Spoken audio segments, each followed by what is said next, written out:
بسم اللہ الرحمن الرحیم یا ایہا الذین آمنوا کونوا قوامین بالقسط شہداء للہ۔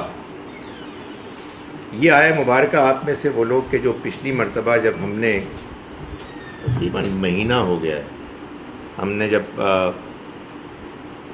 فیز 4 میں یہ کلاس کی تھی تو اس میں نے یہ آیت پڑھ لی تھی، لیکن میں یہاں سے سبق کا آغاز کر رہا ہوں دوبارہ۔ اس کی وجہ یہ ہے کہ آپ میں سے جو لوگ وہاں موجود تھے، آپ کو یاد ہوگا کہ میں نے ایک بات بیان کی تھی کہ سورہ نساء اور اس سے اگلی سورہ مائدہ میں اللہ تعالیٰ نے جس طرح سے ان دونوں صورتوں کو ترتیب دیا ہے، اس میں اصل صورت کے مضامین کے مکمل ہو جانے کے بعد سورہ مبارکہ میں بیان کیے گئے مضامین کے بارے میں کچھ سوالات پیدا ہوئے جن کے جوابات دیے گئے۔ تو سورہ نساء میں سورہ مبارکہ اصلاً تو مکمل ہو گئی آیت نمبر 126 پر، مگر اس کے بعد 4 سوالات ہیں جو سورہ مبارکہ کو پڑھتے ہوئے ذہن میں آتے ہیں۔ اللہ تعالیٰ نے ان میں سے ایک ایک کا جواب دیا۔ سوال بیان نہیں ہوئے، لیکن جواب سے معلوم ہو گیا کہ سوال کیا تھے۔ یہ قرآن مجید کا ایک اسلوب ہے، انداز ہے، جو معلوم ہوتا ہے کہ اس زمانے کی بہترین جو عربی زبان کی پریزنٹیشن ہوتی تھی شاعری میں اور خطابت میں، اس میں یہ اسلوب ایک بہت پسندیدہ، مؤثر، لوگوں کو متاثر کرنے والا سمجھا جاتا تھا۔ اور ظاہر ہے کہ بات بھی کچھ ایسی ہے کہ آپ کم الفاظ میں ایک بہت بڑی بات کو بیان کر دیں، جس کو ہم کہتے ہیں نا دریا کو کوزے میں بند کر دیا، تو اس طرح کا معاملہ ہوتا ہے اس طرح کی پریزنٹیشن میں۔ تو سورہ مبارکہ میں ایک مضمون بیان ہوا تھا کہ جب یتیم بچوں کے مال کو سنبھالنے کا معاملہ ہوگا تو ایک اس میں امکان یہ ہوگا کہ ان کی ماؤں یا بہنوں سے نکاح کر لیا جائے گا۔ تو اس میں پھر یہ سوال پیدا ہوا کہ کیا یہ نکاح کوئی عام نکاح کی طرح کا ہے کہ جس میں باقی تمام ذمہ داریاں پوری کی جائیں گی، مہر دیا جائے گا اینڈ سو آن، یا یہ تو ایک خاص مقصد کے لیے، چیریٹیبل پرپزز کے لیے نکاح ہوا ہے، اس میں آخر اس طرح کے تردد کی کیا ضرورت ہے؟ تو قرآن مجید نے اب ان کے جوابات دینے شروع کیے، اور پہلا جو آپ سمجھیے کہ میں اپنی زبان میں سمجھانے کے لیے کہہ رہا ہوں، پہلا جو سورہ مبارکہ کا ضمیمہ ہے اس میں یہ بات واضح کی گئی۔ آپ اگر 2 الفاظ میں سمجھیں کہ اللہ تعالیٰ یہ بات بیان فرما رہے ہیں کہ ہاں یہ بھی ایک مکمل نکاح ہے، اور جیسے نکاح کے معاملے میں تمہیں جس خاتون سے تم نکاح کرتے ہو ان کو مہر دینا اور ان کی ذمہ داریاں پوری کرنا تمہارے لیے ضروری ہے، ایسے ہی اس طرح کے نکاح کے معاملے میں بھی تمہاری ذمہ داری ہے۔ اس کے بعد یہ آیہ مبارکہ ہے آیت نمبر 135۔ یہاں سے ایک دوسرا سوال شروع ہوا۔ سورہ نساء میں اس بات کو بیان کیا گیا کہ مسلمانوں کے اندر بعض ایسے لوگ بھی شامل تھے کہ جو ایمان میں کمزور تھے، اور ان کی ایمان کی کمزوری سامنے آتی تھی ان کے رویے سے۔ وہ رویہ یہ بھی ہوتا کہ جب ان کو یہ کہا جاتا کہ وہ اللہ کے راستے میں نکلیں تو وہ گریز کرتے، اور وہ رویہ یہ بھی ہوتا کہ اللہ کے دین کے کھلے دشمنوں کے ساتھ ان کے تعلقات معلوم ہوتا ہے کہ پوری طرح سے گرم جوشی کے ہوتے۔ تو اس دوران میں جب اللہ نے منافقین کے بارے میں اور کمزور مسلمانوں کے بارے میں مسلمانوں سے اور نبی اکرم صلی اللہ علیہ وسلم سے اس بات کا تقاضا کیا کہ اب یہ تمہاری نرمی کے مستحق نہیں، تو تمہیں ان کے ساتھ وہ رویہ اختیار کرنا ہے کہ جس میں تم ان کے ساتھ اب سختی کرو، تاکہ ان میں سے وہ لوگ کہ جو صاحب ایمان ہیں وہ اپنے ایمان کے ساتھ سامنے آئیں نمایاں ہو کر، اور جنہوں نے ایک دوسرا راستہ اختیار کیا ہے ان کا نفاق، ان کی منافقت بھی واضح ہو جائے۔ اس بحث میں بعض لوگوں نے، آپ کہیے بعض منافقین نے، یا جو لوگ منافقین کے ساتھ کچھ رکھتے تھے ہمدردی، انہوں نے کچھ سوالات اٹھا دیے کہ آخر ہمارے ایٹیچیوڈ میں آپ کو پرابلم کیا ہے؟ I mean what is so wrong with the idea کہ ہم یہود و نصارہ سے دوستی کریں؟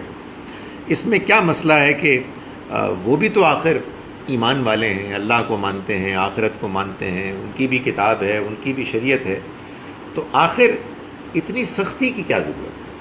یہ ہے وہ مضمون کہ جو اب یوں سمجھیے کہ اس ضمیمے میں اس کا جواب دیا جا رہا ہے۔ فرمایا یا ایھا الذین آمنوا، ایمان والو، کونوا قوامین بالقسط شہداء، تم ہو جاؤ انصاف کے قائم کرنے والے، شہداء للہ، اللہ کے لیے گواہ بن کر، اللہ کی گواہی دیتے ہوئے۔ یعنی میں نے جیسے کہ پچھلی مرتبہ بھی عرض کیا کہ اللہ تعالیٰ یہ بات فرما رہے ہیں کہ مسلمانوں کو، اہل ایمان کو انصاف اور عدل کو ایسے اپنی زندگی میں شامل کرنا چاہیے کہ وہ گویا کہ اللہ کی جانب سے اس بات کی گواہی دینے والے بن جائیں کہ دنیا میں اللہ تعالیٰ اپنے بندوں سے جس طرح کا انصاف چاہتا ہے وہ مسلمانوں کی زندگی میں نظر آ رہا ہے۔ یعنی مسلمان اپنی زندگی میں اس انصاف کو عملی جامہ پہنا کر، اس کو امپلیمنٹ کر کے لوگوں کو دکھائیں اور بتائیں کہ انصاف اس کو کہتے ہیں۔ تو اللہ تعالیٰ اس بات کا تقاضا کر رہے ہیں۔ یہ سورہ نساء میں بھی اللہ تعالیٰ نے فرمایا ہے، اور یہی بات پھر آگے سورہ مائدہ کی جو اس کی جوڑا سورہ ہے اس میں بھی فرمایا، ایمان والو ہو جاؤ انصاف کو قائم کرنے والے، شہداء للہ، اللہ کے گواہ بن کر، اللہ کی خاطر گواہی دیتے ہوئے۔ یعنی تمہارا انصاف پر کھڑا ہونا دنیا والوں کے لیے ایک گواہی، ایک ایویڈنس بن جانا چاہیے کہ انصاف ایسے کیا جاتا ہے۔ تو یہاں آگے چل کے آیت میں انصاف کے راستے میں جو دو رکاوٹوں میں سے ایک بڑی رکاوٹ ہے اس کو بیان کیا گیا۔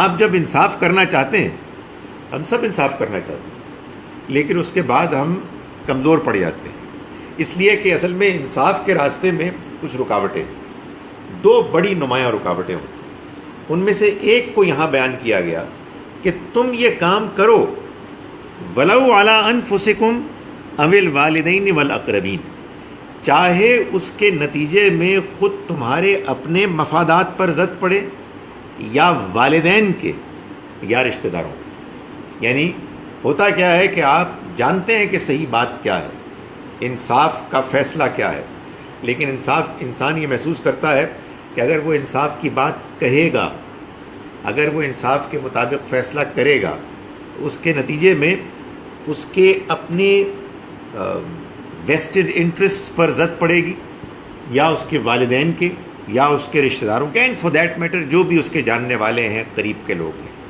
تو اس کے باوجود تم انصاف کرو اور انصاف پر کھڑے رہو۔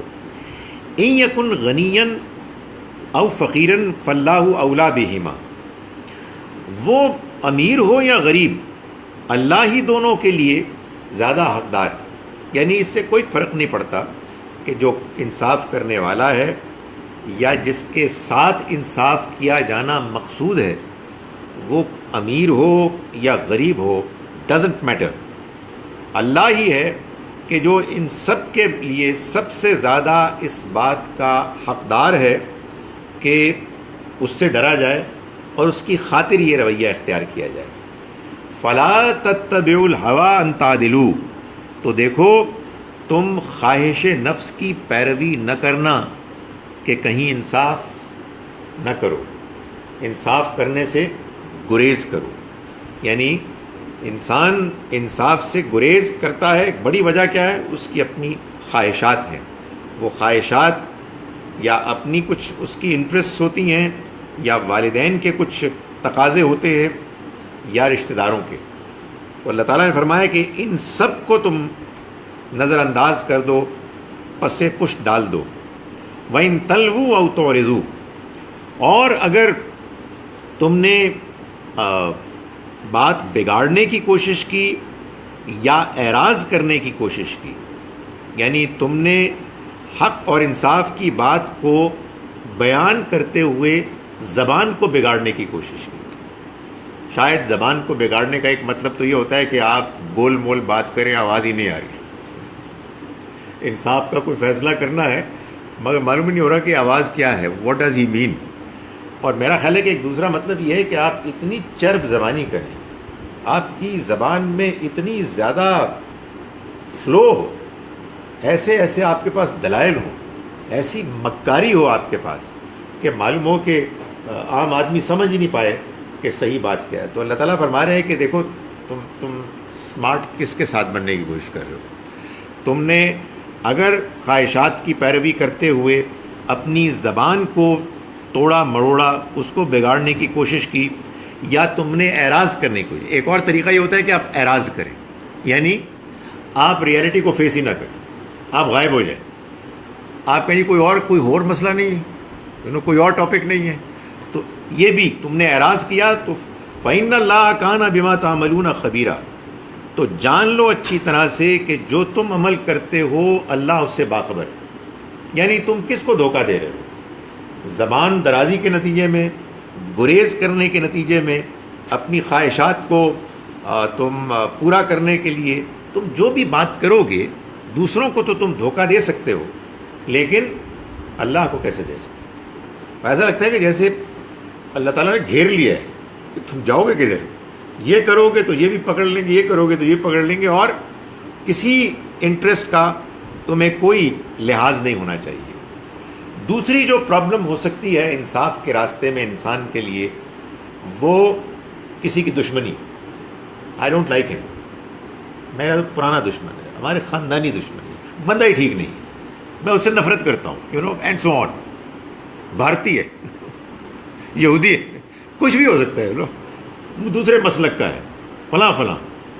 تو اللہ تعالیٰ نے سورہ مائدہ میں اس بات کو واضح کر دیا، آیت نمبر 8 میں بالکل یہی بات کر کے ایگزیکٹلی ان الفاظ کے بعد کہ وَلَا يَجْرِمَنَّكُمْ شَنَانُ قَوْمٍ أَلَّا تَعْدِلُوا، دیکھو کسی قوم کی دشمنی تمہیں اس بات سے نہ روکے کہ تم انصاف نہ کرو.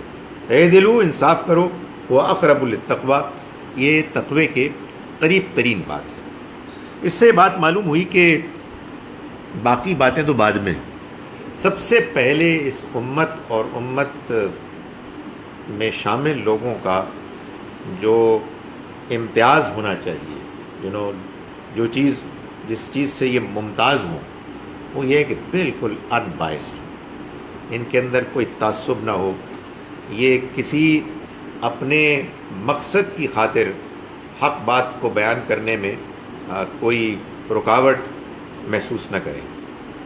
یہ بات اللہ تعالیٰ نے یہاں بیان فرمائی ہے، اور یہ ظاہر ہے یہ تمہید ہے اس مقصد کے لیے کہ جو آگے بیان ہو رہا ہے، کہ تم کہتے ہو کہ ان لوگوں کے ساتھ تعلقات قائم کرنے میں what is the big deal, کیا مسئلہ ہے کہ آپ کہتے ہیں کہ یہ جو یہود و نصارہ ہیں ان کے ساتھ ہم نے دوستی کر لی تو کیا مسئلہ ہوگا.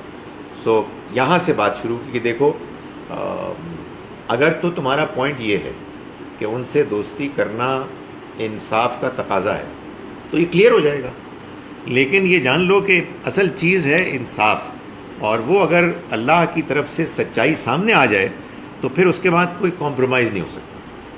فرمایا یا ایھا الذین آمنوا آمنوا، اے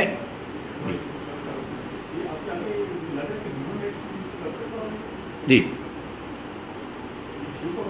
خیر ابھی تو نہ کریں نا، یہ تو بات فوراً یہ بعد میں بات کر لیں گے اس کو.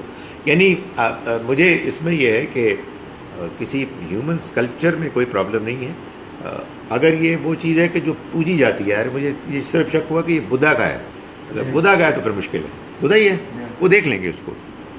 ایک اصول یہ بھی ہے نا کہ یار مطلب کسی موقع پر اس کو بات جب موقع ہوگا تو کر لیں گے، کیونکہ نبی صلی اللہ علیہ وسلم نے کوئی 13 برس خانہ کعبہ میں عبادت کی تھی اور 360 بت تھے، اور آپ نے عبادت کی.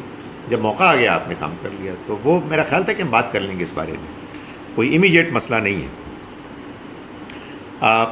یا ایھا الذین آمنوا، ہمارے یہاں ہیں بعض لوگوں کا یہ خیال کہ پہلے تو گل مکاؤنا ہے، اینو تو ختم کرو، باقی بات نہیں. پہلے بات گفتگو کرتے ہیں، قرآن سمجھتے ہیں، یہ بھی ڈسکشن میں آ جائے گی کسی موقع پر.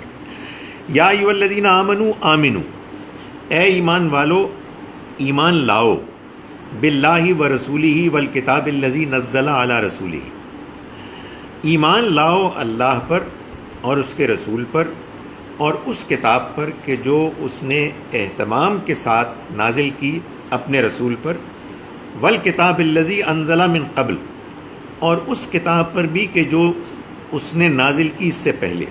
ایک تو خیر اس میں بڑی ایک سگنیفیکنٹ بات یہ ہے کہ یہ واحد آیت ہے قرآن مجید میں جس میں اللہ تعالیٰ اہل ایمان کو خطاب کر رہے ہیں اور کہہ رہے ہیں کہ ایمان لاؤ. یا ایھا الذین آمنوا آمنو، ایمان والو ایمان لاؤ. تو معلوم یہ ہوا کہ یہ ضروری نہیں کہ ایمان والے ایمان لا چکے ہیں.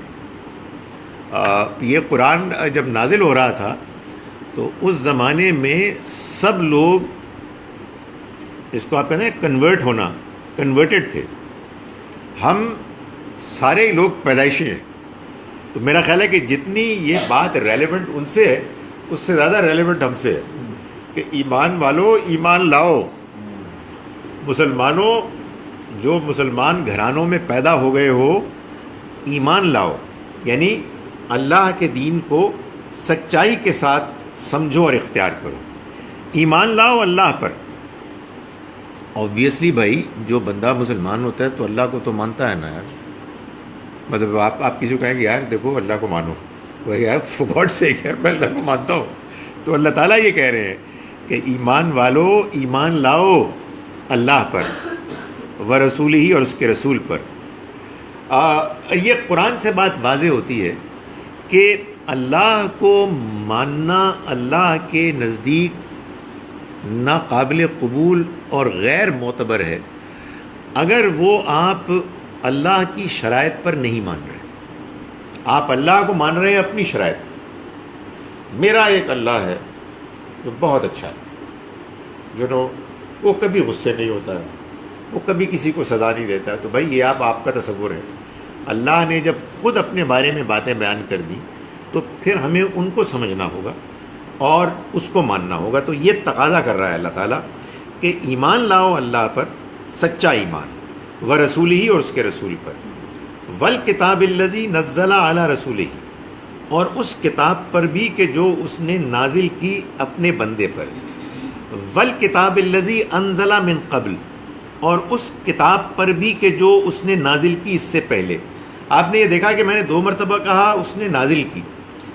دونوں کے لیے جو لفظ استعمال ہوا ہے ورب، وہ اگر آپ غور کریں تو تھوڑا سا مختلف ہے. پہلا ورب ہے نزلہ، ہے نا، اور دوسرا آگے ورب ہے انزلہ. دونوں کا ترجمہ آپ کرنے کو ایک ہی کر سکتے ہیں لیکن اس میں ذرا سا فرق ہے.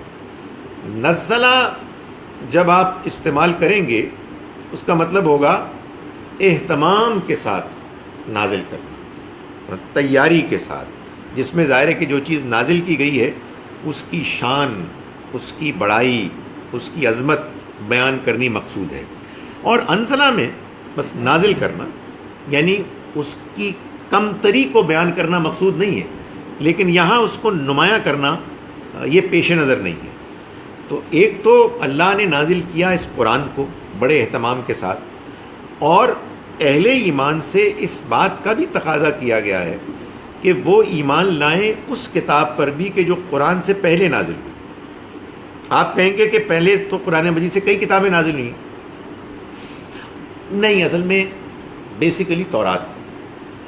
زبور اور انجیل آپ یوں سمجھیے کہ تورات کے آف شوٹس ہیں، یعنی تورات ہی کے اندر کے مزید تقاضے ہیں کہ جن کو اللہ تعالیٰ نے نمایاں کیا ہے۔ زبور میں اللہ کی حمد، اس کی بڑائی، اس کی بزرگی کا بیان ہے بڑے شاندار انداز میں، جو داؤد علیہ السلام کی زبانی بیان کیے گئے۔ اور انجیل میں در حقیقت تورات میں بیان کردہ قانون کی حکمت بیان ہوئی ہے۔ سو قرآن سے پہلے قرآن ہی کی طرح کی اگر کوئی کتاب ہے تو وہ اصلاً تورات ہے۔ باقی کتابیں بھی ہیں اگر آپ اس کی تفصیل کو بیان کرنا چاہیں، لیکن وہ آپ کہہ سکتے ہیں کہ تورات ہی کے ذیل میں ہے۔ وَمَن يَكْفُرْ بِاللَّهِ وَمَلَائِكَتِهِ وَكُتُبِهِ وَرُسُلِهِ وَالْيَوْمِ الْآخِرِ فَقَدْ ضَلَّ ضَلَالًا بَعِيدًا، اور جس کسی نے انکار کیا اللہ کا، اس کے فرشتوں کا، اس کی کتابوں کا، اس کے رسولوں کا اور آخرت کے دن کا، تو وہ دور کی گمراہی میں بھٹک گیا۔ پہلے یہ بات بیان کی گئی، مسلمانوں سے کہا گیا کہ دیکھو تمہیں اللہ پر، اس کے رسول پر اور اس کی کتاب پر ایمان لانا ہے سچا۔ اب اس کی وضاحت یہ کی گئی کہ یہ ایمان لانا جس بات کا تقاضا کرتا ہے وہ یہ ہے کہ تم اللہ کو بھی مانو، اس کے فرشتوں کو بھی مانو، اس کی تمام کتابوں کو مانو، اس کے رسولوں کو مانو اور آخرت کے دن کو مانو۔ جو ان میں سے کسی کا بھی انکار کرے گا تو وہ دور کی گمراہی میں مبتلا ہو گیا۔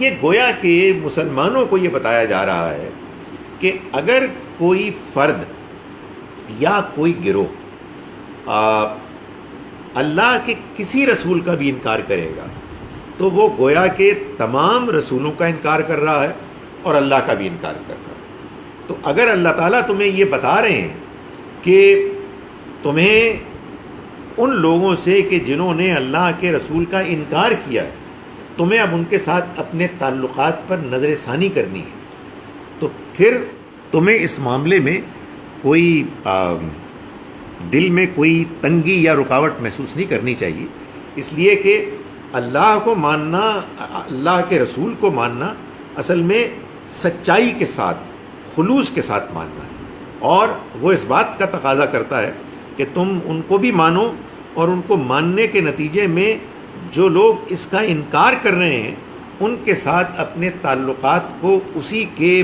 مطابق ڈھالو جیسے کہ توقع کی جا رہی ہے۔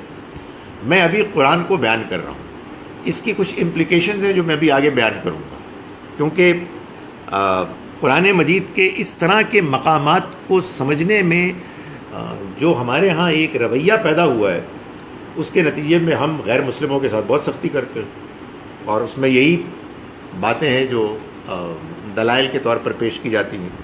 اور اگر آپ میری تقریر جو میں نے اب تک سنی ہے، میں نے اب تک کی ہے، اس کو سنیں تو آپ یہی کہیں گے ہمیں یہی کرنا چاہیے، لیکن اب میری تقریر ختم نہیں ہوئی۔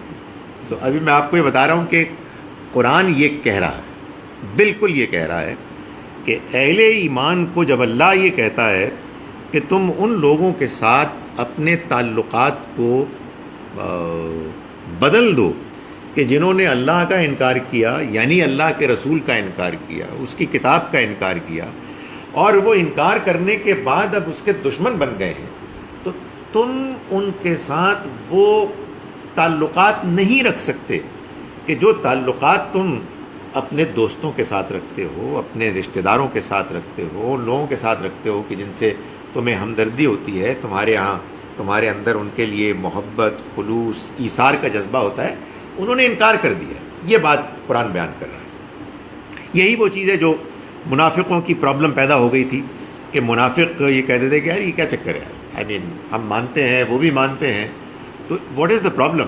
ان کے ساتھ اچھے تعلقات رکھنے میں، کبھی جانے میں، کبھی آنے میں، کبھی کھانے میں، کبھی چائے میں، واٹ از دا پرابلم؟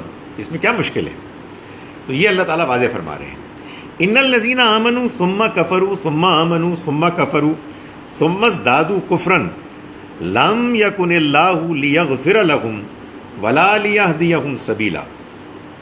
یقیناً وہ لوگ کہ جو ایمان لائے، ثم کفروا پھر انہوں نے انکار کیا، کفر کیا، ثم آمنوا پھر ایمان لائے، ثم کفروا پھر انہوں نے کفر کیا، انکار کیا، ثم ازدادوا کفرا پھر ان کے کفر میں اضافہ ہوا، یعنی وہ کفر میں بڑھتے چلے گئے۔ لم یکن اللہ، نہیں ہے اللہ ایسا کہ لیغفر لہم، معاف کرے ان کو، ولا لیہدیہم سبیلا، اور نہیں وہ ایسا کرنے والا کہ ان کو راستے کی ہدایت دے۔ کون لوگ؟ یہ لوگ کہ جن کے بارے میں یہ فرمایا گیا کہ وہ لوگ کہ جو ایمان لائے پھر انہوں نے کفر کیا، پھر وہ ایمان لائے پھر انہوں نے کفر کیا۔ اگر کفر کا مطلب یہ ہے کہ کوئی آدمی یہ کہتا ہے کہ میں مسلمان نہیں ہوں، تو پھر وہ یہاں فٹ ہی نہیں بیٹھتا، اس لیے کہ یہ تو نہیں ہو سکتا کہ منافقین نے اعلان کیا ہو کہ جی اب میں مسلمان نہیں، اور پھر اگلے دن کہا اب میں مسلمان ہوں، پھر اس سے اگلے دن کہا اب مسلمان نہیں۔ یہ نہیں، آیت سے معلوم ہو رہا ہے کہ ایمان اور کفر یہ دونوں چیزیں اصلاً تو آپ کے اندر کی کیفیت کا نام، اور اس کے نتیجے میں ایک لازمی نتیجے کے طور پر آپ کے رویے اس سے متاثر ہوتے ہیں۔ تو یہاں معلوم ہوتا ہے کہ یہ لوگ کہ جو منافق تھے، جو کلمہ گو تھے، یعنی ایمان کا دعویٰ کرتے تھے، مسلمانوں کے ساتھ شامل تھے، ان کے بارے میں اللہ تعالیٰ کہہ رہا ہے۔ اور اگر آپ کو کوئی شبہ ہے تو اگلی آیت کا پہلا حصہ پڑھ لیں، بشر المنافقین، آپ ان منافقوں کو خوشخبری سنا دیں۔ تو یہ منافق تھے، اور ان کو کہا جا رہا ہے کہ یہ کفر کرتے تھے۔ تو وہ کیا کفر تھا؟ یعنی ماننے کے باوجود نہیں مانتے تھے۔ ایسے ہی ضمنی طور پر میں گزارش کر رہا ہوں، شاید میں نے پہلے بھی بات کی تھی، میں جب ایک مرتبہ کہیں گیا تو مجھے کہا گیا بیرون ملک برطانیہ میں کہ ایک کوئی لیکچر دو کسی موضوع پر۔ تو میں نے ایک لیکچر تیار کیا، مسلمان تھے سارے، کہ لیٹس اسٹاپ بیہیونگ لائک کافرز، تو اس میں نے کیا کیا کہ میں نے وہ آیات نکال لی سورہ بقرہ کی اور سورہ آل عمران، پہلی دو صورتوں کی، جس میں اللہ تعالیٰ نے کفار کے رویے بیان کیے۔ مثال کے طور پر وہ یہ کہتے ہیں کہ ہم صرف وہی بات مانیں گے جو ہمارے پاس، ہم کسی دوسرے کی بات نہیں سنیں گے۔ وہ حق کو چھپاتے تھے، وہ دوسرے کی بات کو سنتے ہوئے شور مچا دیتے تھے، اینڈ سو آن۔ تو اور وہ کہتے تھے کہ ہم ہی کامیاب ہونے والے ہیں، باقی سارے جہنم میں جائیں گے، اور ہم جہنم میں نہیں جائیں گے سوائے چند دنوں کے۔ وہ اس طرح کی آیات۔ تو میں نے ان تمام آیات کو بیان کرنے کے بعد کہا کہ ان آیات میں کیا بہت صاف، جیسے آئینے میں اپنی شکل نظر آتی ہے ایسی نظر نہیں آتی ہمیں اپنی، تو بالکل ہم یہی حرکتیں کر رہے ہیں۔ تو ہم کہتے ہیں وہ کافر ہیں، وہ جو کلمہ نہیں پڑھتے۔ یہاں اللہ تعالیٰ کلمہ گو لوگوں کو کہہ رہا ہے کہ یہ وہ لوگ ہیں کہ جو ایمان لائے، پھر انہوں نے کفر کیا، پھر وہ ایمان لائے، پھر انہوں نے کفر کیا، پھر ان کا کفر بڑھتا گیا، اسی میں وہ بڑھتے چلے گئے۔ ان کو اللہ تعالیٰ نہ توفیق دے گا کہ وہ معافی مانگے اور وہ ان کو معاف کرے، اور نہ ہی ان کو ہدایت کا راستہ دے گا۔ تو میں گزارش یہ کر رہا تھا کہ اصل میں یہ ایک ایٹیچیوڈ کا نام ہے، رویہ جو ریفلیکٹ کرتا ہے انسان کے اندر ایمان کی محرومی، ایمان کا موجود نہ ہونا۔ یعنی مثال کے طور پر سادہ سی بات ہے کہ آدمی جب پورے اطمینان کے ساتھ جھوٹ بولتا ہے، تو قرآن مجید نے بیان کیا سورہ آل عمران میں کہ اس وقت وہ ایمان کی حالت میں نہیں ہوتا۔ یعنی غزوہ احد کے موقع پر اللہ تعالیٰ نے بعض لوگوں کے بارے میں بتایا کہ جب انہوں نے یہ کہا کہ ہمیں تو اگر معلوم ہوتا ہے کہ جنگ ہونے والی ہے تو ہم پھر تیاری کرتے اس کی، حالانکہ ان کو معلوم تھا کہ جنگ ہونے والی تھی۔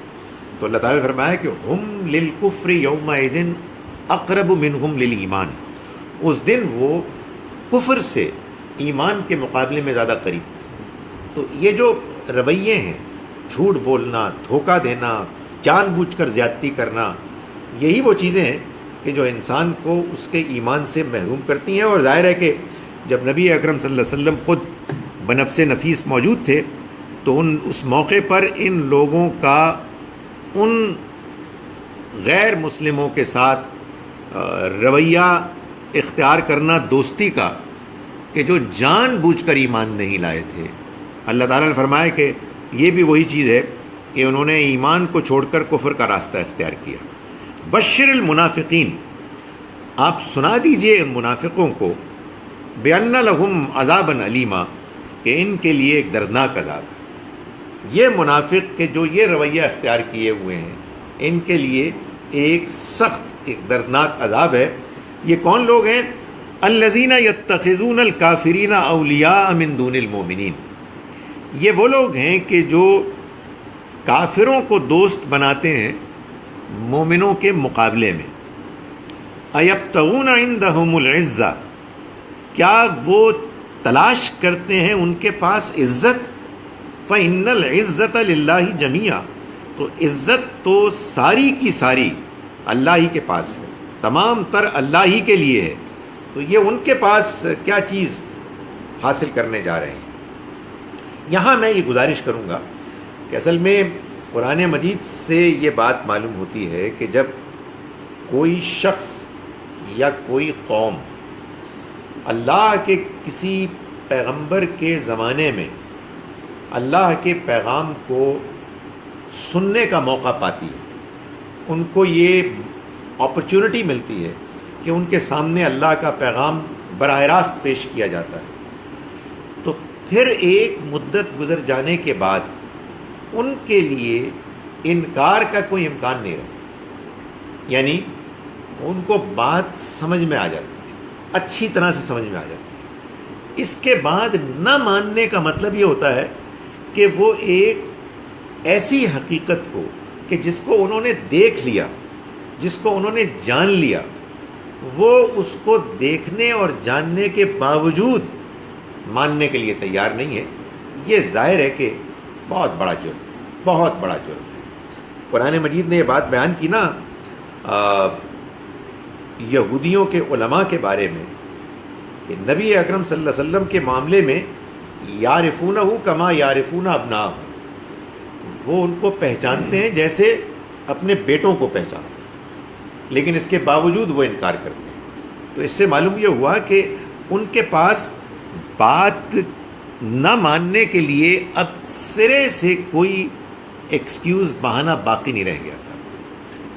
ہمارے یہاں تو صورتحال یہ ہے کہ ہم نے بات کو پیش ہی نہیں کیا. ہمارے یہاں لوگ چونکہ یہی سمجھتے ہیں کہ جو قرآن مجید میں جن کو کفار کہا گیا ہے، آج بھی سارے غیر مسلم اسی زمرے میں شامل ہیں، اور جن کو اللہ تعالیٰ نے صاحب ایمان کہا ہے وہ الحمدللہ ہم ہیں. تو چونکہ وہ لوگ یہ سمجھتے ہیں، اس لیے پھر وہ یہ ثابت کرنے کی کوشش کرتے ہیں کہ دنیا کے تمام غیر مسلموں کو دین کا پیغام بہت اچھی طرح پہنچ گیا، کتابیں موجود ہیں، ترجمے موجود ہیں، انٹرنیٹ موجود ہے، اب کیا رہ گیا ہے. ان کا خیال یہ ہے کہ یہ جو پیغمبر آ کے دعوت دیتے ہیں اپنے کردار کے ساتھ، اور اللہ تعالیٰ کی طرف سے جو حالات اور واقعات ہوتے ہیں ان کی کوئی حیثیت نہیں ہوتی، بس بات پہنچنے کی ضرورت ہوتی ہے. نہیں، بات پہنچنے سے کچھ بھی نہیں ہوتا. اصل چیز یہ ہے کہ بات ایسے پہنچے اتنی افیکٹولی، مؤثر طریقے سے کہ آدمی کہے کہ بس سمجھ میں آ گئی، اب اس کے بعد انکار کی کوئی گنجائش نہیں. آج تو خیر وہ پیغام بار بار ایک سے زیادہ مرتبہ میں نے پڑھا کہ وہ ہے نا اس کا انتقال ہوا، وہ رت فوق جو خاتون ہے، تو 2-3 مرتبہ یہ پیغام مجھے ملا کہ ہمارے ہاں مسلمان اس بارے میں گفتگو کر رہے ہیں کہ عورت تو اچھی تھی مگر افسوس یہ ہے کہ ایمان نہیں لائی، اور اب اس کا کیا بنے گا. جو بات پریشانی کی ہے وہ یہ ہے کہ جب عورت اتنی اچھی تھی اور اتنی ہمدرد تھی، اتنی انسان دوست تھی، اور ساری عمر اس نے مسلمانوں کے ساتھ گزاری، تو مسلمانوں کے ذریعے سے اس کو اسلام کیوں سمجھ میں نہیں آیا. سوال تو یہ ہونا چاہیے کہ ہم نہ کہیں پکڑے جائیں کہ وہ معلوم ہو کہ کہے جی کہ مجھے کیا پتا تھا، آئی ہیڈ نو آئیڈیا. میں جن لوگوں کے ساتھ صبح و شام گزارتی تھی وہ تو بالکل جھوٹے قسم کے لوگ تھے، اور مجھے آگے بڑھ کر یہ سارے کام کرنے پڑتے تھے. تو یہ تو ظاہر ہے اللہ کے یہاں فیصلہ ہوگا، مگر اللہ کی کتاب اور اللہ کا پیغام جب خود موجود ہو، اللہ کے پیغمبر موجود ہوں، تو اس کے بعد دودھ کا دودھ اور پانی کا پانی ہو جاتا ہے. وہ لوگ کہ جو سچے، کھرے، نیک، انصاف پسند ہوتے ہیں، وہ ایمان لے آتے ہیں جلد یا بدیر. اور جن کے دلوں میں کھوٹ ہوتا ہے یا وہ سخت دشمن کٹر کافر بن جاتے ہیں یا وہ زبردستی شامل ہوتے ہیں مگر ان کی منافقت واضح ہو جاتی ہے. تو فرمایا کہ یہ لوگ الذین یتخذون الکافرین، یہ لوگ کہ جو یعنی ان منافقین کو ڈسکرائب کیا گیا، یہ وہ لوگ ہیں کہ جو بنا رہے ہیں ان کافروں کو. اگر آپ مجھے اجازت دیں تو اس کا میں ترجمہ کروں. یہ لوگ کہ جو بناتے ہیں ان جان بوجھ کر انکار کرنے والوں کو اولیاء، دوست، من دون المومنین، اہل ایمان کو چھوڑ کر. یعنی ظاہر ہے کہ ایک جانب اہل ایمان ہے اور دوسری جانب وہ لوگ ہیں کہ جن کے بارے میں یہ بات معلوم ہو گئی ہے کہ یہ انکار کرنے والے ہیں، اور ابھی اگلی آیت اور مزید واضح کرے گی. تو ان کو ان کے مقابلے میں دوست بنانا ظاہر ہے کہ یہ کوئی جسٹیفیکیشن نہیں رکھتا. کیا ایبتغون عندہم العزہ، کیا یہ ان کے پاس عزت ڈھونڈتے ہیں؟ فإن العزت للہ جمیعا، تو حقیقت یہ ہے کہ عزت تو ساری کی ساری اللہ ہی کے لیے ہے. وقد نزل علیکم فی الکتاب، اور یہ بھی ایک حقیقت ہے کہ کتاب میں تمہارے لیے اس بات کو نازل کر دیا گیا تھا. کیا؟ ان اذا سمعتم، کہ اگر تم سنو آیات اللہ، اللہ کی آیات کے بارے میں. کیا سنو؟ یکفروا بہا، کہ اس کا انکار کیا جا رہا ہے، ویستہزأ بہا، اور اس کا مذاق اڑایا جا رہا ہے. فلا تقعدوا معہم، تو مت بیٹھو ان کے ساتھ. حتی یخوضوا فی حدیث غیری، جب تک کہ وہ کوئی اور بات نہ کریں، جب تک کہ وہ گفتگو کا موضوع بدل نہ دیں.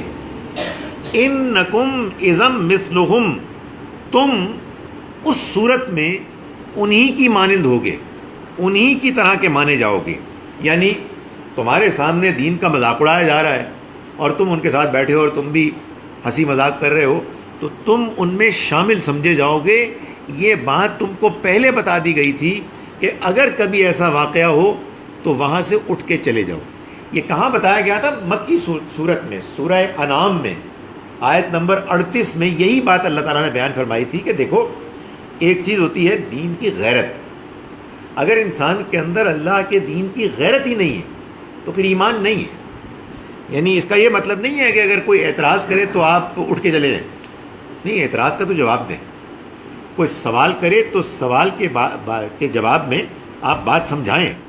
بعض اوقات لوگ غصے بھی ہوتے ہیں، اس موقع پر بھی آدمی کو ٹھنڈے دل و دماغ کے ساتھ بات پیش کرنی چاہیے. مگر جب آپ کو یہ معلوم ہو کہ کوئی بات سمجھنے کا مقصد نہیں ہے بلکہ محض مذاق اڑانا مقصود ہے، تو پھر اس موقع پر وہاں بیٹھے رہنا یہ ٹھیک نہیں ہے. تو یہی کام ان منافقین نے کیا. اور ظاہر ہے کہ جب آپ ایسی مجلس میں بیٹھیں گے جہاں گھٹیا قسم کی باتیں ہو رہی ہوں گی، جہاں سوائے اس کے کہ بد کلامی ہو، سوائے اس کے کہ عزت اچھالی جا رہی ہو، اور آپ آرام سے بیٹھ کے اس کو انجوائے کریں گے، تو you will be counted as amongst them, one of them. یہی قرآن کہہ رہا ہے کہ تمہیں یہ بات پہلے بتا دی گئی تھی کہ جب تم سنو اللہ کی آیات کے بارے میں کہ ان کا انکار کیا جا رہا ہے اور ان کا مذاق اڑایا جا رہا ہے، تو پھر تم نہ بیٹھو ان کے ساتھ جب تک کہ وہ اپنے موضوع کو نہ بدلیں. آپ دیکھیں یہ بھی کیا قرآن کا کمال ہے. یہ نہیں کہا کہ ان کو چھوڑو، ان پر لعنت بھیجو، آئندہ ان کی شکل بھی نہ دیکھو. نہیں، جھگڑو ان سے، اٹھ کے چلے جاؤ، اور جب ختم ہو جائے واپس آ جاؤ. اس لیے کہ میں یہ کہتا ہوں کہ ہم افورڈ نہیں کر سکتے کہ ان کے ساتھ ہم اپنے تعلقات ختم کریں. We've got to talk to them. ہم نے ان کو سمجھانا ہے، ہم نے ان کو بات پیش کرنی ہے، لیکن ہمیں ان کو یہ بھی بتانا ہے کہ یہ نہیں ہو سکتا کہ جیسے تم ہمارے ماں باپ کو گالی دو اور ہم بیٹھے رہیں. ایسے یہ بھی نہیں ہو سکتا کہ تم ہمارے دین کا مذاق اڑاؤ اور ہم آرام سے بیٹھ کے تمہارے مذاق میں شامل ہو جائیں اور انجوائے کریں. تو فرمایا کہ جب تک وہ بات کرے اس وقت تک تم ان سے الگ رہو. حتیٰ یخوضوا فی حدیث غیری، یہاں تک کہ وہ کسی دوسری بات میں مشغول نہ ہو جائیں. اگر تم بیٹھے رہے انکم اذا مثلہم، تو تم انہی کی طرح سمجھے جاؤ گے. ان اللہ جامع المنافقین والکافرین فی جہنم جمیعا، اللہ جمع کرنے والا ہے ان منافقوں کو اور منکروں کو جہنم میں، فی جہنم جمیعا، سب کے سب کو. یہ کون لوگ ہیں؟ الذین یتربصون بکم، یہ وہ لوگ ہیں کہ جو تمہارے بارے میں انتظار میں ہیں، یعنی جو کہتے ہیں نا گردشوں کا انتظار، کہ تمہارے حالات کب بگڑیں گے. ہوتا ہے نا کہ یار آج کل ان کی بڑی گڈی چڑھی ہوئی ہے، ابھی یہ بڑے وہ ہیں، جوش میں ہیں، کامیاب ہیں، اقتدار میں ہیں، ابھی کل حالات بدلیں گے تو پھر ہم دیکھیں گے. تو اس امید میں وہ انتظار میں بیٹھے ہوئے تھے کہ یہ کب ان کا یہ زور ختم ہوگا. تو فرمایا کہ یہ وہ لوگ ہیں کہ جو تمہارے انتظار میں بیٹھے ہیں، یعنی گردشوں کے منتظر ہیں. فَإِن كَانَ لَكُمْ فَتْحٌ مِّنَ اللَّهِ، چنانچہ جب اللہ کی طرف سے تمہیں کوئی فتح آتی ہے، قَالُوا أَلَمْ نَكُن مَّعَكُمْ، تو وہ کہتے ہیں کہ کیا ہم تمہارے ساتھ نہ تھے، یعنی ہم بھی تو تمہارے ساتھ ہی ہیں. تو اگر تمہیں کامیابی ہوئی ہے تو اس کامیابی میں ہم کو بھی شریک کیا جائے. کامیابی میں شریک ہونے کا مطلب یہ نہیں آپ زیادہ امپریس نہ ہو کہ وہ کہیں کہ جی ہم بھی خوشی منائیں گے اور آپ کو مبارکباد دیں گے. نہیں، مطلب یہ ہے کہ وہ جو مال غنیمت وغیرہ آیا تو ہم بھی اس کے حصے دار ہیں. ان کی پیور اپنی ذاتی پرسنل انٹرسٹ ہوا کرتی تھی. وَإِن كَانَ لِلْكَافِرِينَ نَصِيبٌ، اور اگر کافروں کو حصہ میسر آئے، یعنی انہیں کوئی جیت نصیب ہو، قَالُوا أَلَمْ نَسْتَحْوِذْ عَلَيْكُمْ وَنَمْنَعْكُمْ مِنَ الْمُؤْمِنِينَ، تو کہتے ہیں کہ کیا ہم تمہیں گھیرے میں لیے ہوئے نہیں رہے اور ہم نے مسلمانوں سے تم کو بچایا نہیں. یعنی کافروں کو جتلاتے ہیں کہ دیکھو ہم نے تمہیں پروٹیکٹ کیا اور ہم نے تم کو ان سے بچایا، تو ہماری بھی کنٹریبیوشن ہے تمہارے اس کامیابی میں. اللہ یحکم بینکم یوم القیامہ، تو اللہ تمہارے درمیان قیامت کے روز فیصلہ کرے گا. وَلَن يَجْعَلَ اللَّهُ لِلْكَافِرِينَ عَلَى الْمُؤْمِنِينَ سَبِيلًا، اور یہ بات اللہ نے طے کر لی ہے کہ ان انکار کرنے والوں کو، ایمان والوں کے خلاف ہرگز کوئی کامیابی، کوئی راستہ حاصل نہیں ہوگا. ان المنافقین یخادعون اللہ، یہ منافق یہ اللہ کو دھوکہ دینا چاہتے ہیں. وَهُوَ خَادِعُهُمْ، اور حقیقت میں اپنے آپ ہی کو دھوکہ، اور حقیقت یہ ہے کہ وہ ان کو دھوکہ دیتا ہے. وَهُوَ خَادِعُهُمْ، یعنی اللہ ان کو دھوکہ دے رہا ہے. یعنی مطلب یہ ہے کہ وہ اپنی کوشش سے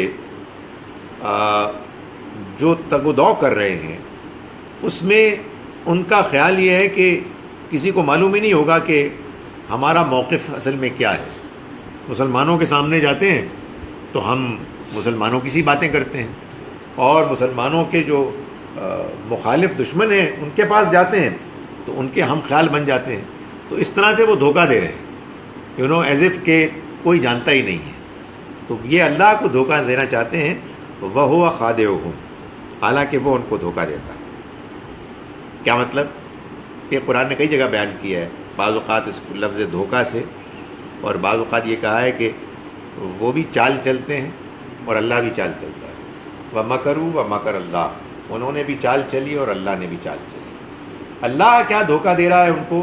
اللہ یہ دھوکہ دے رہا ہے کہ ان کی ان چالوں پر فوراً نہیں پکڑ رہا، اور ان کے اوپر دنیا میں کوئی ایسی بڑی افتاد نہیں آ رہی جس سے ان کو یہ خیال ہو کہ یہ غلط ہے، بلکہ ان کے غلط رویے پر ان کو کامیابی مل رہی ہے. بظاہر ایک معلوم ہوتا ہے کہ وہ جو پلان کرتے ہیں وہ پلان نافذ ہو جاتا ہے.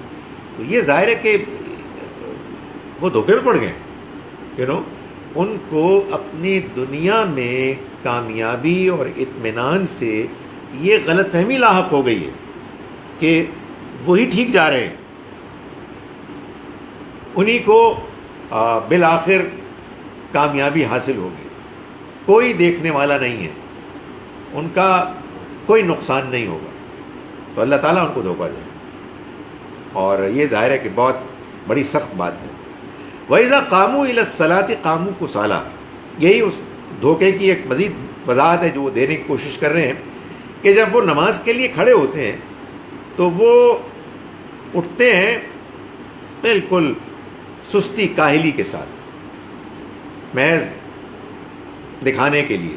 جیسے کہ آگے فرمایا گیا یراؤن الناس، وہ لوگوں کو دکھانے کے لیے اٹھتے ہیں، یعنی بغیر دلچسپی کے، بغیر کسی حقیقی اللہ کی عبادت اور اس کو یاد کرنے کے ارادے کے، وہ اٹھتے ہیں زبردستی کہ یار مائی گڈنس، یار اب یہ سارے مسلمان اٹھ رہے ہیں تو اب ہم نے بھی یہ اپنے آپ کو ان کے ساتھ آئیڈینٹیفائی کیا ہے تو ہمیں بھی اٹھنا پڑے. جب آپ انوالوڈ ہی نہیں ہیں، یو ناٹ انٹرسٹڈ، اگر آپ کہیں کسی ایسے پروجیکٹ میں چلے جائیں جس میں آپ نے ارادہ کیا ہو کہ یار میں 2-4 دن کے بعد ریزائن کرنے والا ہوں، but while you have not resigned, آپ کو 2-4 دن اور صبح اٹھنا پڑے گا اور اس میں شامل ہونا، یہی ہوگا نا کہ آدمی کہے کہ یار میں کدھر پھنس گیا ہوں.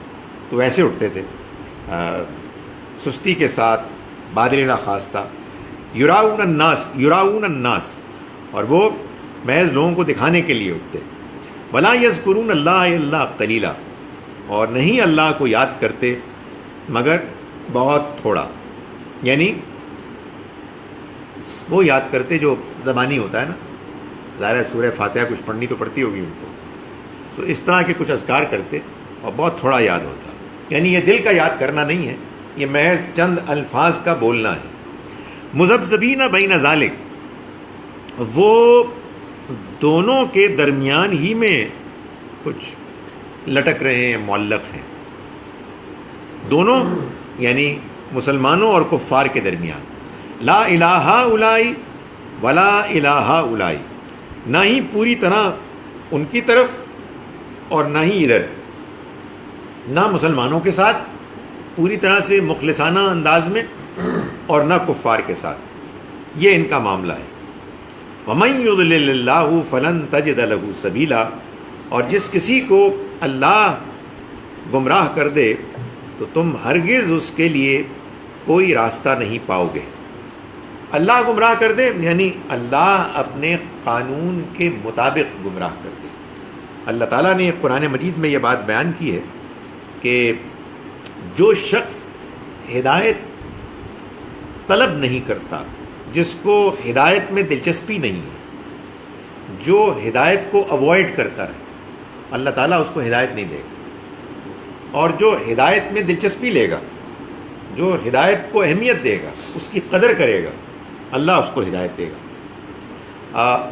الٹیمیٹ جو امپلیمنٹیشن ہوتی ہے نا ہدایت کی، وہ ایسے ہوتی ہے کہ کسی کے اندر دلچسپی پیدا ہو گئی اور کسی کے اندر دلچسپی نام کی کوئی چیز نہیں، گریز ہے، پریشانی ہے، بوریت ہے. تو اب یہ کیا ہے؟ یہ اصل میں اللہ امپلیمنٹ کرتا ہے.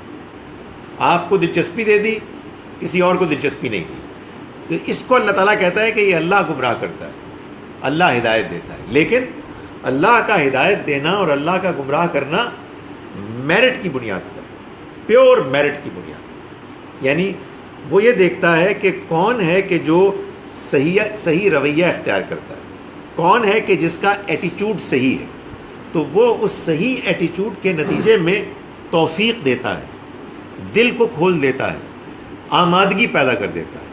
اور جس کا ایٹیچیوڈ برا ہوتا ہے، غلط ہوتا ہے، اس کو روک دیتا ہے. لیکن میں اپنی اس بات کو اب روک کر ایک بات کرنا چاہتا ہوں. یہ ہے اصل میں پیغمبروں کے زمانے کی بات. ہمارے زمانے میں پھر یہ پرابلم پیدا ہوتی ہے کہ بندہ کہتا ہے جی کہ میں تو جا رہا ہوں کلاس میں، تم جا ہی نہیں رہے ہو، تو مجھے مل گئی ہدایت اور تم بے ہدایت ہو. نہیں، یہ نہیں کہہ سکتے. یہ ہم ٹوٹے پھوٹے لوگ ہیں، ہمیں کیا بات سمجھ میں آتی ہے کیا نہیں آتی، یہ اللہ ہی بہتر جانتا ہے کہ اس کی کیا حقیقت ہے. اپنے طور پر کوشش کرنی چاہیے.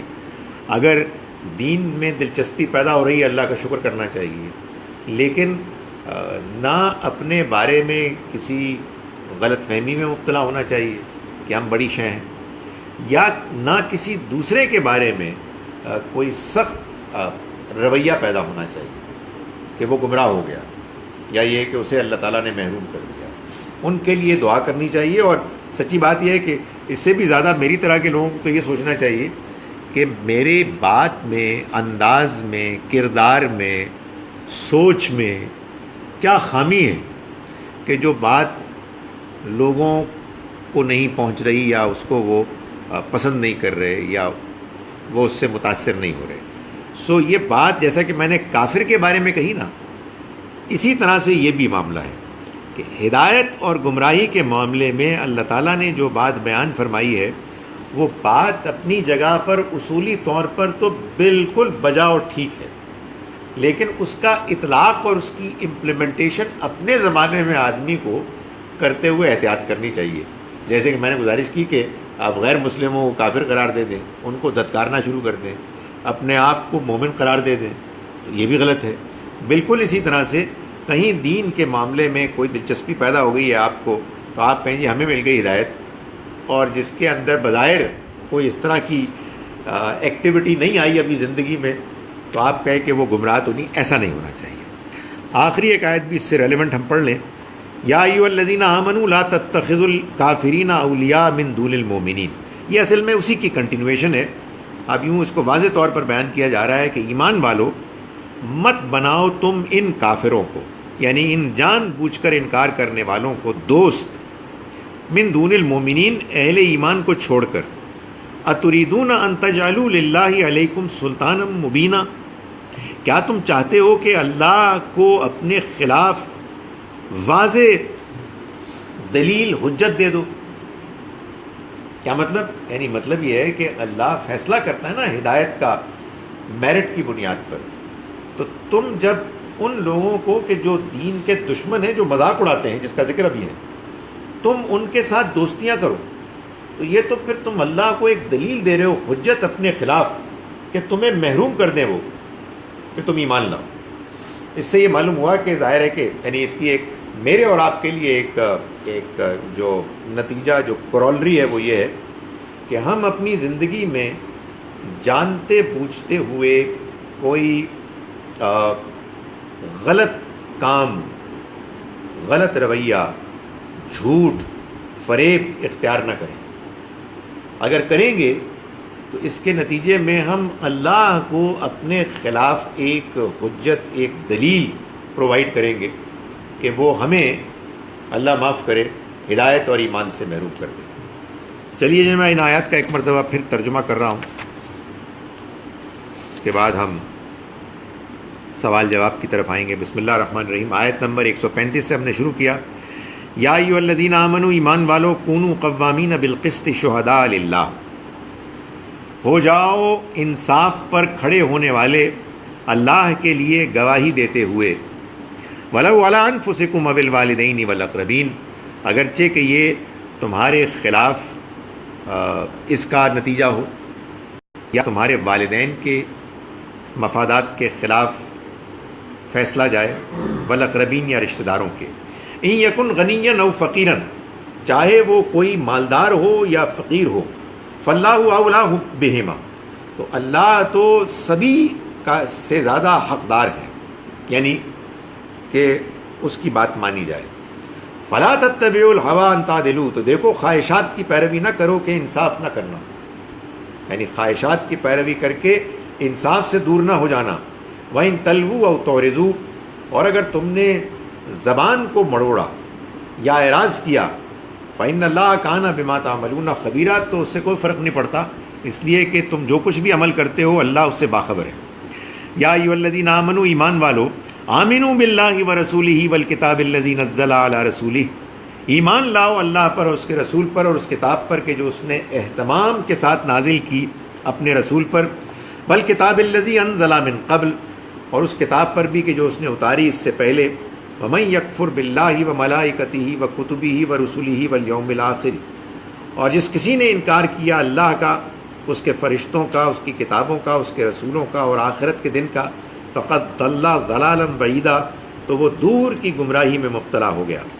ان الذین آمنوا، یقیناً وہ لوگ کہ جو ایمان لائے، ثم کفروا، پھر انہوں نے کفر کیا، ثم آمنوا ثم کفروا، پھر وہ ایمان لائے پھر انہوں نے کفر کیا، ثم ازدادوا کفرا، پھر وہ کفر میں بڑھتے گئے. لم یکن اللہ، نہیں ہے ایسا اللہ کے، لیغفر لہم، وہ معاف کر دے ان کو، ولا لیہدیہم سبیلا، اور نہیں ایسا ہے کہ وہ ان کو راستے کی ہدایت دے، یعنی سیدھے راستے. بشر المنافقین، آپ ان منافقوں کو خوشخبری سنا دیں، بأن لہم عذابا علیما، کہ ان کے لیے ایک دردناک عذاب ہے.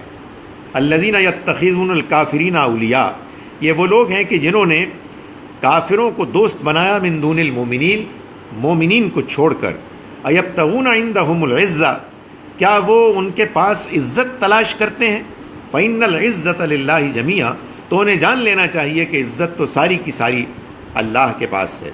فقد نزل علیکم فی الکتاب، اور اس نے اتارا یہ حکم کتاب میں، ان اذا سمعتم، کہ جب تم سنو، آیات اللہ، اللہ کی آیات کے بارے میں، یکفروا بہا ویستہزؤ بہا، کہ ان کا انکار کیا جا رہا ہے اور ان کا مذاق اڑایا جا رہا ہے، فلا تقعدوا معهم، تو تم ان کے ساتھ مت بیٹھو، حتی یخوضوا فی حدیث غیری، جب تک کہ وہ مشغول نہ ہو جائیں کسی دوسری بات میں، انکم اذا مثلہم، تم اس صورت میں انہی کی مانند ہوگے، ان اللہ جامع المنافقین والکافرین فی جہنم جمیعا، اللہ یقیناً جمع کرنے والا ہے منافقوں کو اور ان کافروں کو جہنم میں سارے کے ساروں کو۔ الذین یتربصون بکم، یہ وہ لوگ ہیں کہ جو تمہارے بارے میں انتظار میں ہیں، یعنی تمہارے نقصان گردش زمانہ کے انتظار میں۔ فَإِن كَانَ لَكُمْ فَتْحٌ، پھر جب تمہیں ہوتی ہے کوئی کامیابی، من اللہ، اللہ کی طرف سے، قالوا الم نکم معکم، تو کہتے ہیں کہ کیا ہم تمہارے ساتھ نہیں تھے۔ وَإِن كَانَ مِنَ الْكَافِرِينَ نَصِيبٌ، اور اگر کافروں کو کوئی ان کا حصہ ملتا ہے یعنی کامیابی کا، قالوا، تو وہ کہتے ہیں الم نستحوذ علیکم، کیا ہم نے تم کو گھیر نہ لیا تھا، وَمَن نمنعکم من المؤمنین، اور کیا ہم نے تمہیں بچائے نہیں رکھا تھا اہل ایمان سے۔ فاللہ یحکم بینکم یوم القیامہ، تو جان لو کہ اللہ فیصلہ کر دے گا تمہارے درمیان قیامت کے دن۔ وَلَن يَجْعَلَ اللَّهُ لِلْكَافِرِينَ عَلَى الْمُؤْمِنِينَ سَبِيلًا، اور اللہ ہرگز ان جان بوجھ کر انکار کرنے والوں کو اہل ایمان کے مقابلے میں کوئی کامیابی کا راستہ نہیں دے گا۔ ان المنافقین یخادعون اللہ، یہ منافق اللہ کو دھوکہ دینا چاہتے ہیں، وَهُوَ خَادِعُهُمْ، حالانکہ وہ ان کو دھوکہ دے رہا ہے۔ وَإِذَا قَامُوا إِلَى الصَّلَاةِ، اور جب وہ کھڑے ہوتے ہیں نماز کے لیے، قاموا کسالى، تو زبردستی مارے باندھے کھڑے ہوتے ہیں، یراؤن الناس، لوگوں کو دکھانے کے لیے، ولا یذکرون اللہ الا قلیلا، اور وہ نہیں یاد کرتے اللہ کو مگر بہت تھوڑا، مذبذبین بین ذالک، وہ ان دونوں کے درمیان تذبذب میں لٹکے ہوئے ہیں، لا الہ اولئک ولا الہ اولئک، نہ ادھر ہیں اور نہ ہی ادھر ہیں، ومن یضلل اللہ فلن تجد له سبیلا، اور جسے اللہ گمراہ کر دے تم ان کے لیے کوئی راستہ نہیں پا سکو گے، یعنی ہدایت کا، گمراہی سے نکلنے کا۔ یا ایھا الذین آمنوا، ایمان والو، لا تتخذوا الکافرین اولیاء، تم نہ بناؤ ان جان بوجھ کر انکار کرنے والوں کو دوست، من دون المؤمنین، اہل ایمان کو چھوڑ کر، اتریدون ان تجعلوا للہ علیکم سلطانا مبینا، کیا تم چاہتے ہو کہ تم اللہ کے لیے اپنے خلاف ایک واضح دلیل تیار کر لو، ایک واضح دلیل کا اہتمام کر لو۔ اقول قولی ھذا واستغفر اللہ لی۔ جناب، ہمارے ایک ریگولر ہیں پارٹیسپینٹ جو کراچی میں رہتے ہیں، وہ یہ فرما رہے ہیں کہ listening at Mecca, came back from Haram after Asr prayer and Tawaf. Prayed for you and all those who attend this class. Will inshallah continue to pray for all during Hajj. جزاک اللہ جی، بہت بہت شکریہ جناب۔ عرفان بھائی بڑے regularly سنتے ہیں۔ جب میں 2 سال کے لیے مجھے جانا پڑ گیا ملک چھوڑ کے، تو میرے پاس کوئی ایکٹیویٹی نہیں تھی، اسی آدمی بالکل فارغ ہو تو بہت پریشان ہوتا ہے، تو میں اسکائپ پہ کلاس لیتا تھا، اور انہی کے گھر میں کراچی میں کلاس لوگ اٹینڈ کرنے آتے تھے، اور میرے لیے ایک ایکٹیویٹی ہو جاتی تھی۔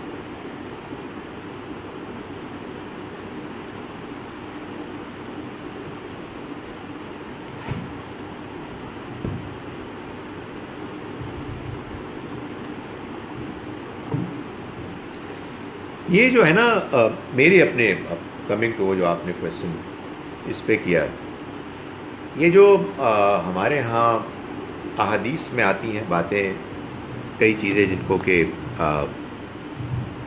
میں اس کو اس لیے پکڑا ہوں کہ اس سے ذرا مجھے اطمینان ہوتا ہے، اگر یہ نہ ہو تو میں چیختا ہوں۔ ان کا تعلق ہوتا ہے ان دین کے اصولوں کی روشنی میں کہ جو طے شدہ ہیں۔ جیسے مثال کے طور پر تصاویر یا بت وغیرہ دو طرح کے ہوتے ہیں، ایک جو ایسے ہی آرٹ کا ایک نمونہ ہوتے ہیں، کچھ لوگوں کو شوق ہوتا ہے، کچھ کو نہیں ہوتا۔ دوسری وہ ہوتے ہیں کہ جو اصل میں پرستش کیے جاتے ہیں یا جن میں بے حیائی بےہودگی ہوتی ہے۔ تو اصل میں جو چیز ہمارے دین میں ناجائز ہے وہ شرک ہے، اور شرک کے نشانات بے حیائی ہے اور بے حیائی پھیلانے والی چیزیں، اور اسی طرح سے ظاہر ہے جھوٹ ہے، دھوکہ ہے، زیادتی ہے۔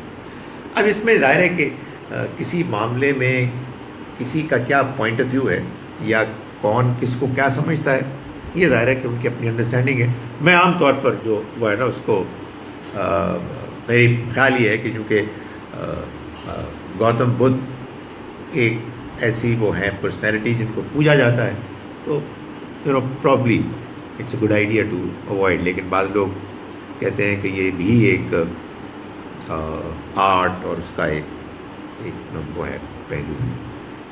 بالکل یہی معاملہ میوزک کا بھی ہے، بالکل اسی طرح سے اور چیزوں کا بھی، یعنی وہ کہ جو مشرکانہ ہے، اور ہمارے ہاں بہت مشرکانہ موسیقی ہے، اور جو بیہودہ ہے اور ہمارے ہاں بہت بیہودہ موسیقی ہے، تو ظاہر ہے کہ جو چیز کنڈیمڈ ہے وہ بے حیائی ہے، وہ شرک ہے، اور اس طرح کی دوسری غیر اخلاقی چیزیں۔ اور چونکہ اس زمانے میں جس زمانے میں یہ نبی صلی اللہ علیہ وسلم نے اسٹیٹمنٹس بیان فرمائیں تو ان کا وجود تھا اور نمایاں تھا۔ اس کی ایک اور بڑی عمدہ مثال تو وہ جو بار بار زیر بحث آتی ہے کہ ٹخنوں سے پائنچے نیچے کرنا، یہ بھی ظاہر ہے کہ تکبر کی علامت کے طور پر تھا۔ تو آپ جب تکبر کو اوائڈ کریں گے تو آپ کے زمانے میں جو ایروگنس کے سمبلز ہیں آپ ان کو اوائڈ کریں گے۔ اگر کوئی چیز ظاہر ہے کہ ایروگنس کا سمبل نہیں رہی، اس میں بھی ڈبیٹ ہو سکتی ہے، اختلاف ہو سکتا ہے، لیکن یہ ان کی اپلیکیشنز ہیں۔ اور پھر دوسری بات یہ بھی ہے کہ ظاہر ہے کہ جب دین کا کوئی بھی معاملہ ہے اس میں اگر آپ کا کوئی آپ کی انڈرسٹینڈنگ ہے تو آپ دوسرے کو اپنی انڈرسٹینڈنگ سلیقے سے پہنچائیں گے اور دوسرے کی بات سنیں گے کہ ان کا کیا پوائنٹ آف ویو ہے، اور وی will agree to dish agri. بس اس میں میرا ایک کوشچن ہے جی، یہ جو چیزیں آپ نے دو چیزوں کی بات کی ہے، میوزک کی اور ایک یہ جو تصویر اس کی بات کی، تو یہ شرک کے زمرے میں اس وقت آئے گا جب آپ کی نیت ہوگی اس کو اس سمبل کے ساتھ شرک کرنے کی، یا ان اینی کیس شرک کے ضرور؟ بکاز اگر تو آپ پہ کوئی چیز پڑی ہے تو آپ اس کی اگر آپ کی نیت ہو کہ ہاں جی یہ جو ہے نا آپ اس کی عبادت کر رہے ہیں کہ آپ اللہ کی عبادت کر رہے ہیں، رائٹ، ایک تو یہ ہے۔ اور جہاں تک آپ نے میوزک کی بات کی، دس از مائی کوشچن۔ سو جو آپ نے جو میوزک کی بات کی، تو میوزک میں ایک تو وہ شاعری ہے جو کہ آبویسلی شرک ہے، ٹھیک ہے، وہ تو آپ اس میں اچھا جو میوزک ہے، جو نوٹس ہیں، جو انسٹرومنٹس ہیں، وہ بیسکلی ابھی تک وہ کنٹروورسی یہ ہے کہ الاؤڈ ہے کہ نہیں، ٹھیک ہے۔ قرآن جہاں تک میں نے پڑھا ہے اس میں تو ذکر نہیں ہے، اور جو مجھے سمجھ آتی ہے وہ یہ کوئی بھی کام جس میں میوزک بھی ہو، اگر وہ آپ کو اللہ کی عبادت سے اور اللہ کی راہ پہ چلنے سے اگر آپ کو روک دے تو وہ جائز نہیں ہے۔ اس میں آپ کا کیا پوائنٹ؟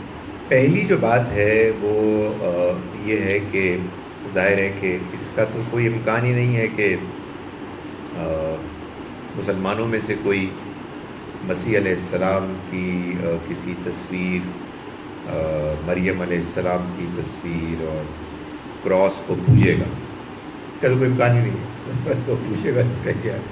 پھر مطلب ہے کہ کرسچن زیادہ ہے، تم چلے جاؤ ادھر، اس کا تو کوئی چانس ہی کوئی نہیں ہے نا۔ لیکن ایک دوسری بات جو شاید آج بھی ہمارے سبق میں آئی کہ ایک دین کے ساتھ تعلق کے نتیجے میں جذبات پیدا ہو جاتے ہیں۔ جب مجھے یہ بات معلوم ہے کہ مسیح علیہ السلام کی خاص طرح کی تصویر پوجی جا رہی ہے تو میں نہیں اس کو پسند کرتا، میں اپنے گھر میں بھی نہیں، یہ حقیقت ہے۔ تو میرا خیال ہے کہ یہ دوسرے پہلو سے ہم کو کہا گیا ہے، ظاہر ہمارے پوچھنے کا تو کوئی سوال ہی پیدا نہیں ہوتا۔ البتہ لیٹ می ایڈمٹ، میں گیا ہوا تھا کینیڈا، وہاں مجھے ایک دوست نے ایک بیگ دے دیا، it's very handy you know. اب معلوم ہے کہ جہاز میں جائیں تو آپ ہاتھ میں پکڑ کے جائیں تو بڑی آسانی ہوتی ہے، آپ جلدی فارغ ہو جاتے ہیں، چاہے ڈیگو ہو چاہے جہاز ہو۔ اب وہ مشکل ہے، اس میں ایک چھوٹا سا کراس بنا، اس کو بہت میں نے اس کو مٹانے کی کوشش کی ہے، وہ نکلتا نہیں ہے۔ تو اب میں کہتا ہوں یار میں پتہ نہیں کیا ہے یار، اس کو میں چھپا لیتا ہوں، کچھ کر لیتا ہوں۔ تو یہ ہیں مسائل، تو اس کو ہم حتی الامکان کوشش کریں گے کہ ظاہر ہے کہ ہمارا تو وہ امکان ہی نہیں ہے کہ ہم اس کو پوجیں گے، لیکن اگر کوئی اور بھی پوج رہا ہے تو اب سمبل بن گیا، اس کو ہم اوائڈ کریں گے، جیسے کہ بدھا کا، جیسے بدھ، جیسے کہ مطلب میرا یہ خیال ہے، میرا یہ خیال اس لیے بھی بنا ہے نہیں وہ صحیح ہے، وہ میں مجھے نہیں پتا تھا بھائی۔ وہ ایک کانفرنس میں گیا بینکاک میں، تو آپ کو معلوم ہے کہ جو یہ لوگ ہیں یہ تو بدھسٹ ہیں، تھائیز وغیرہ، اور وہ تھی ریلیجس کانفرنس۔ تو ہم لوگ اصل میں چونکہ مسلمانوں کے معاشرے میں رہے اور انڈیپینڈنس کی بات تو خال کوئی نظر آتا ہے، کوئی غیر مسلم۔ تو وہاں گیا تو جیسے آپ ہوتے ہیں نا کہ اپنی بڑی کسی پروسیڈنگس کا آغاز کرتے ہیں قرآن مجید کی تلاوت سے، وہاں جو آغاز ہوا ان کا ایک بندہ آیا جس نے وہ پہنا ہوا تھا بونک، جیسے احرام ہوتا ہے ہمارا اس طرح کا لباس پہنا ہوا، اور جیسے ہم قرآن کی تلاوت کرتے ہیں اس نے جناب بہت بڑے ایک بدھا کی کہ بدھ کے آگے سجدہ کیا۔ کانفرنس کا آغاز ہے، ظاہر ہے ان کے لیے یہ چیز ہے کہ جو مذہبی طور پر اہم، تو ہم اس کو وی ول اوائڈ اٹ۔ میوزک کے بارے میں آپ کی بات بالکل ٹھیک، وہ ایک تو الفاظ اس میں ہم ول بی ویری کیئرفل کہ ایسے نہ ہوں کہ جو مشرکانہ ہوں یا بےہودہ ہوں۔ میں کو بہت زیادہ میوزک نہیں جانتا، لیکن مجھے یہ معلوم ہے اور بتایا گیا ہے کہ میوزیکل انسٹرومنٹس میں سے بھی بعض ایسے ہوتے ہیں کہ جو آپ کے اندر منفی تحریک جذبہ پیدا کرتے ہیں، کر سکتے ہیں۔ اس میں بھی اشتغال دیکھنا چاہیے کہ کہیں ایسا تو نہیں ہے کہ انسان کو اللہ کی یاد سے غافل کر دے یا اس کے اندر برے رجحانات پیدا کرے۔ اس میں بس ہم اتنا ہی کریں گے، ورنہ حقیقت یہ ہے کہ میوزک ہو، تصویر ہو، یعنی یہ جو ہے نا تماثیل، اس کا ذکر ہے قرآن میں۔ سلیمان علیہ السلام کے زمانے میں یہ ہوتے تھے، چونکہ اس کا کوئی امکان نہیں تھا کہ اس میں کوئی شرک ہو، اس لیے کوئی پرابلم نہیں تھی۔ تماثیل یہی تصویریں اور یہ آپ کے سمبلز جو ہیں، ہاں یہ ان کے محل میں موجود تھے۔ غالباً سورہ انبیاء میں اس کا ذکر ہے یا ایک اور جگہ ہے سبا میں۔ تو یہ جتنی باتیں حدیث میں سے یہ بار بار کہتا ہوں کہ حدیث ایک بڑی شاندار قرآن مجید کی اپلیکیشن کی کتاب، یعنی اس میں یہ بتایا گیا ہے کہ اس زمانے میں یا تو یہ کہ کسی چیز کی وضاحت ہے یا پھر کسی چیز کی اپلیکیشن، اور وہ اپلیکیشن جو دو ہمارے ہاں حدیث کے معاملے میں جو میرے خیال میں انفارچونیٹ ٹینڈنسیز ہوئی، ایک یہ کہ وہ جو وضاحت ہے اس کو وضاحت نہیں سمجھا گیا، انڈیپینڈنٹ دین سمجھ لیا گیا۔ اچھا یار میں کہتا ہوں کہ یہ انڈیپینڈنٹ دین ہو کیسے سکتا ہے یار؟ اس لیے کہ 200-250 سال تک تو تھا ہی نہیں ہے، تو ایک دین کا بڑا حصہ غائب تھا۔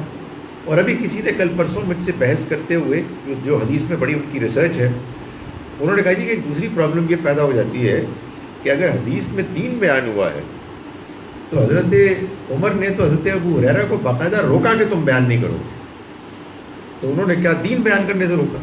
یہ سوال ہی پیدا نہیں ہوتا ہے۔ یہ دین کی وضاحت ہے، یہ ہم کیئرفلی اس کو پڑھیں گے، اس کی عزت احترام کے ساتھ، اس میں کوئی کوتاہی نہیں کریں گے، لیکن دونوں جانب کہ کوئی بات حضور کی طرف غلط منسوخ بھی نہ ہو اور حضور کی بات غلط طریقے سے سمجھی بھی نہ جائے. تو اس کو یا تو ہم، ایک پرابلم یہ ہوئی کہ لوگوں نے اس کو اصل دین سمجھ لیا، اور دوسرا یہ ہوا کہ بعض اپلیکیشن کے معاملات کو یا تو لوگوں نے جنرلائز کر لیا، یا وہ معاملات خاص اس زمانے کے تھے اور انہوں نے اس کو ہر زمانے کے لیے کر لیا. یہ اب کیا ہے، یہ ڈسکشن سے سامنے آئے گا. جیسے اس کی بڑی اچھی مثال ہے کہ میں شاید پہلے بھی بیان کی تھی کہ ایک حدیث میں آتا ہے کہ آپ سونے سے پہلے اپنے چراغ بجھا کے سویا کریں. تو اگر یہ حدیث اتنی ہی ہوتی تو پھر یہ ضرور ہوتا کہ جیسے ہمارے ہوتا ہے نا لائٹس آؤٹ، کہ لائٹ بند کریں گے اس کے بعد سوئیں گے. لیکن اللہ کا شکر ہے، ویسے تو آنیسٹلی کوئی سمجھدار سیانہ آدمی ہو تو وہ اس سے بھی یہ سمجھ جائے کہ اصل مسئلہ کیا تھا. لیکن اللہ کا شکر ہے کہ ایک دوسری حدیث میں یہ بات بیان ہو گئی کہ اگر تم ایسا نہیں کرو گے تو اس زمانے میں جو چراغ تھے مطلب تیل کے ساتھ فیتا ہوتا تھا اور وہ پھر جلتا تھا، تو کہیں کوئی چوہا یا کوئی اور اسی طرح سے جانور اٹھا کے لے گیا تو آگ لگ جائے گی. پوری بات یہ تھی، یعنی ایک خاص دور میں ایک خاص روشنی کے ذریعے کے ساتھ جو بعض پرابلمز وابستہ تھیں، اس کے معاملے میں نبی اکرم صلی اللہ علیہ وسلم نے ایک بڑی اہم احتیاطی تدبیر بتائی. آپ یہ سوچئے، جذباتی تقریر کرنا تو کبھی بھی ٹھیک نہیں ہوتا، کتنی بڑی ٹریجڈی ہے کہ اگر یہ دین بن جائے. یعنی وہ چیز جو دین تھی ہی نہیں، اس کو آپ جذباتی انداز میں دین بنا دیں.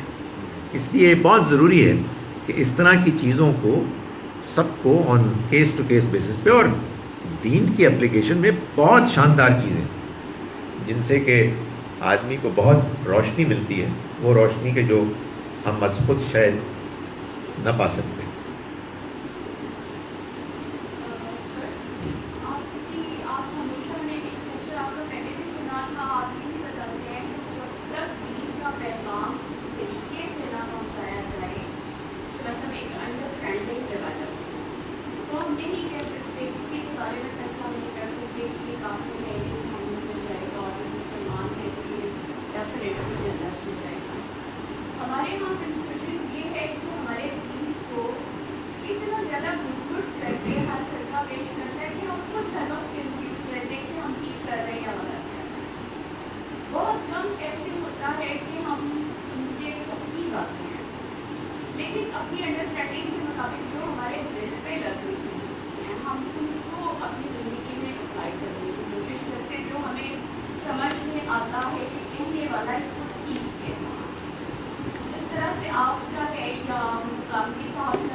اور ریڈیو پر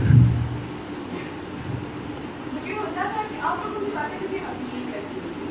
اب جس طرح سے ہمارے یہاں اور بھی بہت لوگ ہیں جو کہتے ہیں، مطلب ایک عام سی بات ہے، وہ کہتے ہیں کہ جو کیلے کا چھلکا بھی آپ مت نیچے پھینکیں کیونکہ یہ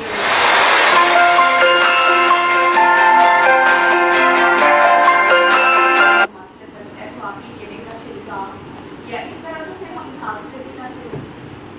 تو اس طرح کی باتیں ہمیں تو خیر نہیں اپلائی کرتی، مطلب ہمیں اٹریکٹ نہیں کرتی. لیکن ایک یہ بھی سوال میرے ذہن میں آتا ہے کہ اس طرح سے اب جیسے ہمارا اتنا میڈیا ایڈوانس ہو چکا ہے، مختلف لوگوں کو ہمیں سننے کا موقع ملتا ہے، اسی طرح سے مشرقین کو بھی ملتا ہے موقع سننے کا، وہ بھی سنتے ہیں، انہیں بھی تھوڑی بہت سمجھ آتی ہے، تو ان تک تو وہ پیغام پہنچ رہا ہے نا. یعنی اگر پہنچ رہا ہے تو پکڑے جائیں گے. تو پھر سر ہم کیسے کہہ سکتے ہیں کہ یہ مطلب دیکھیں، اب جیسے مسلمان آپ کہتے ہیں کہ ابھی آپ نے لیکچر میں بھی کہا کہ ہم ایک کافر کو کہتے ہیں کہ تم اچھے نہیں، جبکہ ہم جھوٹ بھی بول رہے ہیں، ریاکاری بھی کر رہے ہیں، اور ہم مسلمان ہیں اور ہم کہتے ہیں ہم بہت اچھے ہیں. تو پھر آپ کی وہ بات ٹھیک نہیں ہوئی نا جو آپ نے ابھی کہی کہ یہ باتیں ان کو پہنچ رہی ہیں. پہنچ کچھ بھی نہیں رہا سوائے معلومات کے. وہ کیسے پہنچائی یہ باتیں؟ مطلب ہم تو ہمارے جو اسکالرس ہیں وہ لوگ میڈیا پہ اس پر خود کو کنونس کرنے کی کوشش کر رہے ہیں، اور جہاں تک ہمارا مسلمانوں کا، تو ہم تو بہت مطلب ایک ایسی قوم ہے اپنی برائیاں ہمیں خود نظر آتی ہیں. ہم دین کو اس طریقے سے فالو کر ہی نہیں رہے جس طریقے سے دین اتارا گیا تھا. اس کی وجہ سے ہماری آنے والی نئی نسل بھی کرنی